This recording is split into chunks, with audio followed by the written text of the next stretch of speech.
Every community, big and small, has its haunted history. And this time of year, there's quite an appetite to share those ghost stories. The village of Mukwonago gets its name from a Potawatomi word meaning place of the bear. But as Rose Schmidt discovered, one author and lifelong resident will tell you it's also a place of the paranormal. Open your mind to the things you can't explain. A single word, blood. And you may find a different world from the one you thought you knew. Growing up, the local kids always believed that the Blood family burial plot at the cemetery was haunted. In the village of Mukwonago, there's no shortage of haunts and ghoulish delights. And Rod Vick made it his mission to capture those paranormal experiences. Lots of times you don't hear these stories from people because nobody ever asks them. He's not a ghost hunter, unless you count the ones that may be hidden between the pages of his book, Haunted Mukwonago.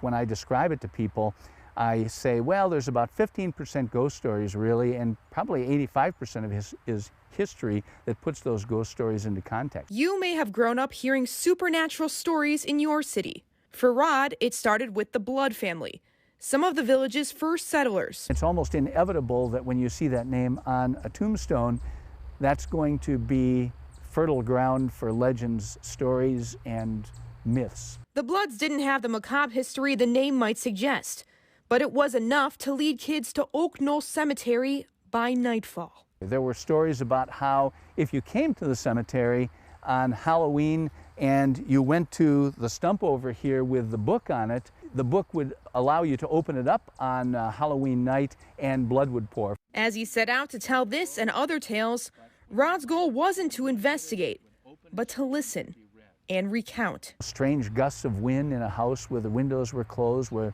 it would push them against walls, and things flying around that seemed to have no motivation for them to do that. And you might be surprised how willing people were to share. Personally, I've never had a paranormal experience, even though I've done probably 60 or 70 interviews with people who have. It got me referring to the book as, with the tagline, "How can one village be so haunted?" You may not be a believer, but Rod says that's because it hasn't happened to you yet. If you're looking for a place to start, his book chronicles what he calls the big three.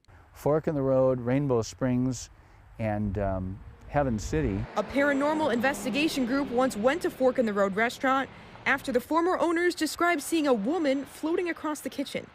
But if that's not enough to scare you, look for the ghost that supposedly haunts the old Heaven City restaurant. Heaven City back in the day, it started out as a commune, and then it became a popular hangout for Chicago gangsters as well, including apparently Al Capone. Rainbow Springs was 6 miles out of Mukwonago, but we'll have to count it anyway.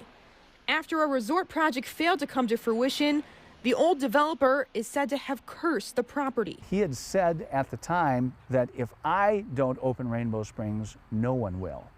And no one ever did. With every door that won't open, or mysterious gust of wind. My mind is pretty open with regards to their stories. Rod brings another story out of the shadows. It was said that if you went there on Friday the 13th or Halloween, the spirits would arise. And a bit closer to the realm of possibility. I believe that it's always a possibility. I mean, just because it hasn't happened to me doesn't mean it's not so.